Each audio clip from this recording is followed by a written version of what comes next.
I always like to get the feel of my shapes before I put pencil to paper. So I'm just getting the feel for the shape of this head here.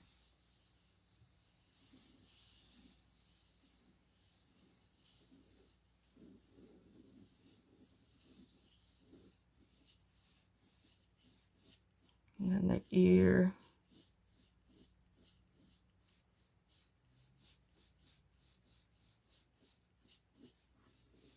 Correcting as I go, always correcting as I go. This is a sketching stage and I'm really trusting my intuition here. So I'm getting a feel for where the snout would be.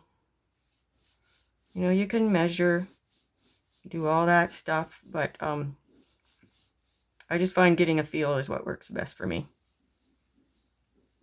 You're measuring with your intuition.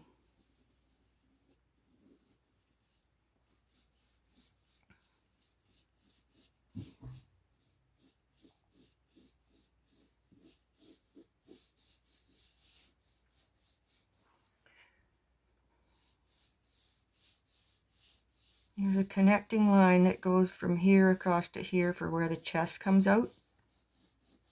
And it's really a puffed out chest on this kitty, on this proud kitty. So I'm just kind of getting a feel for the fluid lines.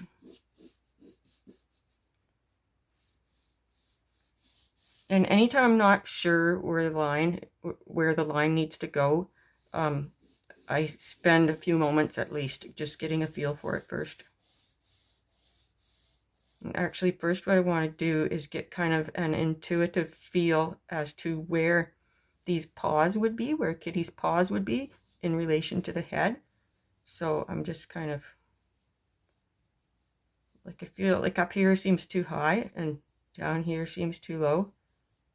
It's almost when you're tuning in a radio station and, you know, you gotta move a little bit until it sounds just right. And it's kind of what I'm doing here. And I'm feeling like, you know, the paw comes down a little bit further out than the edge of the head, and it feels like it should be about there. So just get a round shape in for the paw at first and the other ones, and I'm not worrying about overlap here. I'm just mapping this kitty out to start with. And then I like this kind of swooping line that goes down from, you know, the back of the shoulders to the paw here. And notice I'm not worrying about exactly every single curve. We can, if we want to refine that, we can do it later. It's just kind of getting the feel for the shape of the kitty right now. And this leg kind of comes down, is about in line with here. So I'm getting that in. Kind of looks a little funny right now, but that's okay. Kind of the way drawing is. While you're mapping it out. The in-between stage. So, and then if I take a line right down from here, that kind of takes me to where this piece comes down, the cat's back end.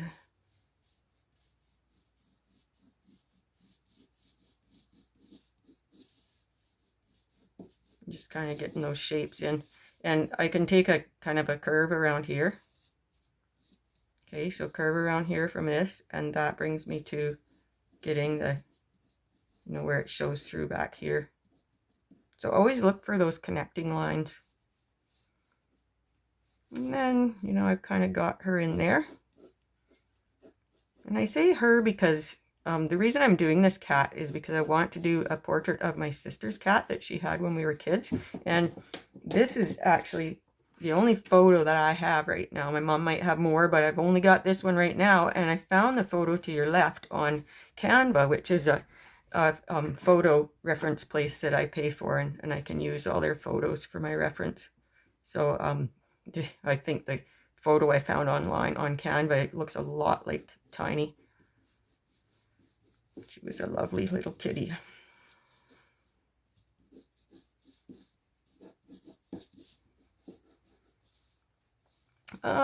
And I just kind of, you know, like to measure my angles and that too. You know, often in my head I'm measuring the angles like this, and I just want to show you, you know, you can do it with the pencil too. the more practice you get at it, the more you might be better at doing it. You know, just using your own judgment, your intuition. So get rid of some of this overlap here, because I just want to, you know, make it a little more convincing now that these are two separate paws, not just a couple of balls. So I just want to check something here. I kind of went by intuition as to where these would be, and I'm thinking I'm measuring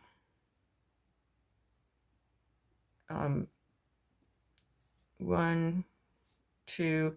That's pretty darn close. You know, it just shows what your intuition can do if you exercise it.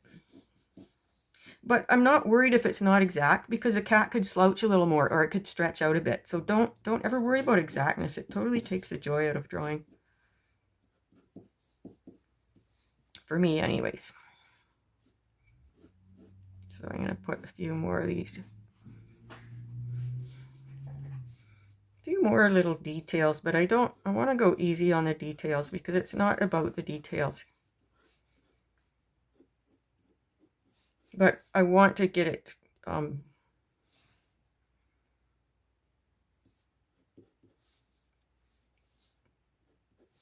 so it looks more like her. You know, refine her shape a little bit, but I'm not worrying about getting hung up on details. And then there's a line. If I get this line for the nose in here, it kind of connects with this. And then on the line in between, that's where you see a hint of an eye. Not much, just a hint. If you make the eye too big, it's just not going to look right. So I often just kind of hover over the paper with my pencil to just get the feel for where that should be. That's another intuitive trick. So, you know, just a hint of an eye there. And then, you know, a hint of the rest of her nose. And this line comes just about straight down. Sorry, not really just about straight down. Close, I guess. And then we get a bit of her, you know, smile. I always try to get a smile into my kitties. People are usually happy when you do a portrait for them. If it looks similar to their cat, and if you can squeak in a bit of a smile. He looks a little bit funny right now, but that's because this line is pretty strong compared to the rest of the subtle drawing. But it's really just a mapping out drawing. I need to get an eraser here. Usually I have my stuff right where I need it, but I erase minimally when I'm at this sketching stage. But if I feel like something just looks wrong and I want to fix it, I'll erase. But you notice I've got so many extra lines here. And I mean, when I've got extra lines and I make corrections, the extra lines kind of guide me as to where I shouldn't be. You'll find your own way.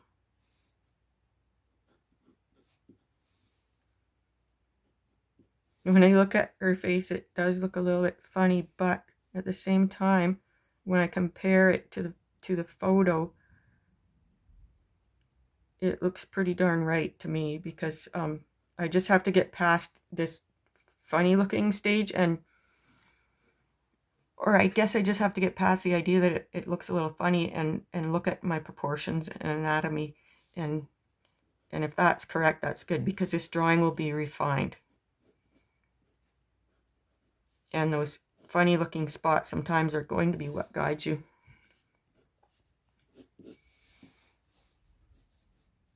It's kind of a dorky looking smile, isn't it?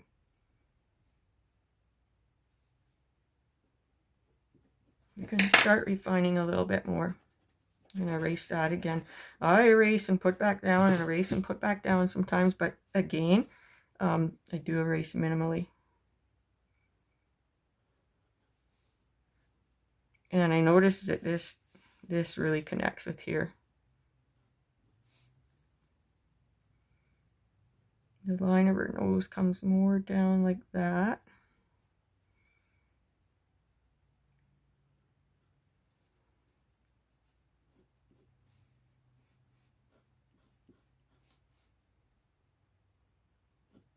And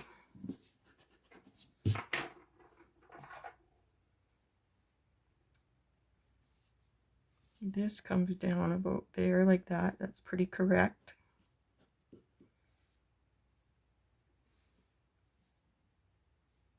So I'm liking that.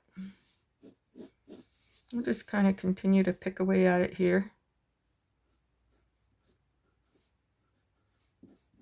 You know, that mane. I love that mane. It's her proud mane. Can't see a tail in this picture, nor can I even see a paw back here. I might put a hint of one in there anyways. Just kind of use your own judgment and don't go just by what you see, go by what the drawing needs. I talk more about that in my courses. I haven't done a cat course yet, but it's coming up. I've only recently decided to focus on cats.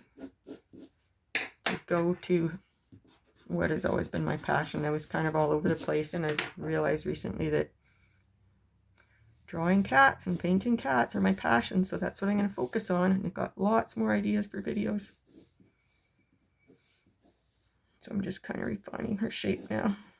You know, you can start getting a hint of hair in here.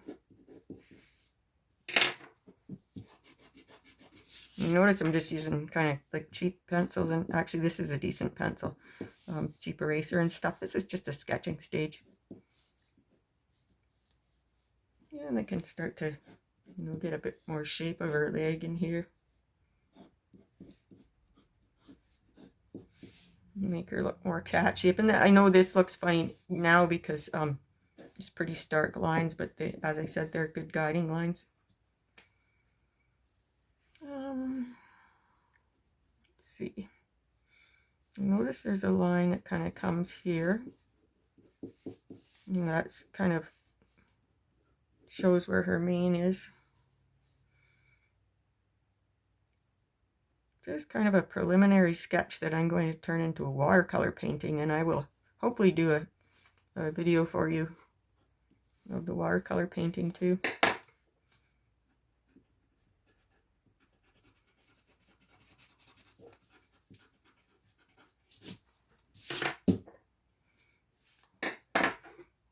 I do get rid of some lines if I feel like they're going to really help me get a likeness better. But I don't worry about all these extra lines. I will more. What I do is I work out my drawing first, and I've learned that I need to spend a lot of time working on my preliminary drawing, because in the past I just wanted to get the drawing done so I could get painting, but I just found I was ending up having to do a lot of corrections in my painting, and then it damages the paper and stuff. So I work out all my mistakes on the, you know, just on cheap letter paper, and then I transfer my drawing onto my painting paper.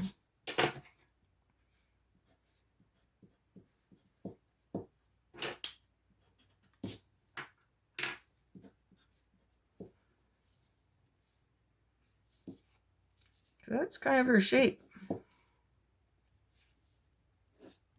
And I don't know if the cat in the photo is actually a her, but because I'm using it to make a portrait of her, Tiny, I'm calling it a her.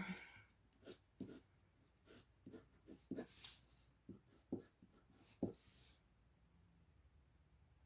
think she looks pretty content. I'm feeling like the shape of her mouth is a little bit wrong. And that's a really important thing to work out before I transfer it to my paper. Actually, just that line there made a big difference. And a lot of my lines are very angular at this stage.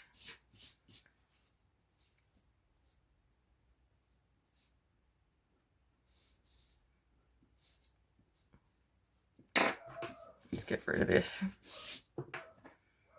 Her head looks a little more comfortable now.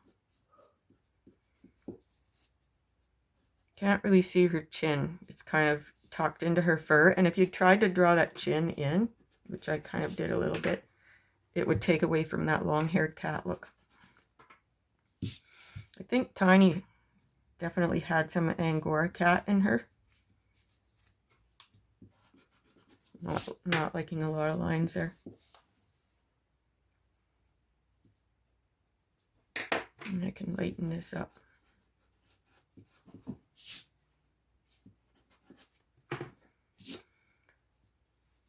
Just pick away at it a bit at a time.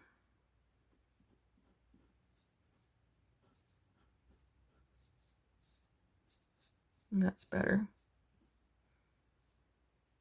Around the mouth and the features of the cat, that's where that's where I tend to get a little pickier. Still don't like that really dark. I gotta know where it is, but I want to keep it as subtle as possible. And that's kind of what she looked like with her chin tucked into her fur. Hint of a chin there.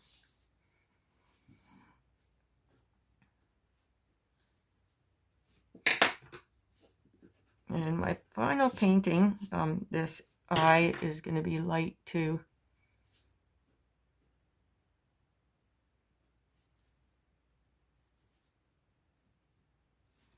All these facial lines. I'll lighten them right up.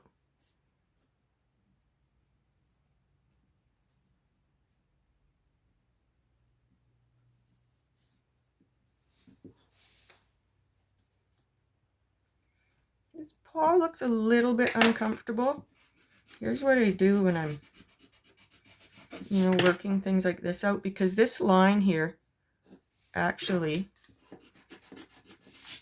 is going to put a lot of rhythm into the drawing. If I get it right but not right, if that, if you know what I mean. What I mean by that is I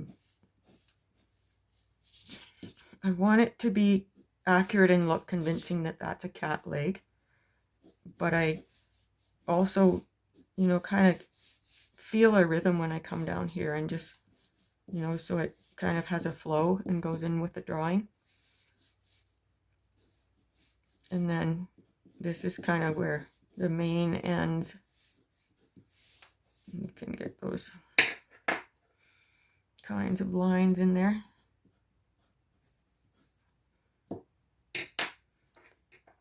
And then I can sort of erase a bit here. Just choose some spots to erase so it's not a total continuous line. And that adds more interest to the drawing. This has got a long way to go before it's ready for being used for my sketch for my actual watercolor painting. But I'll continue to pick away at it, and that's just what being an artist is all about. So I think I'm going to leave it right there for you, and I hope that you try it yourself.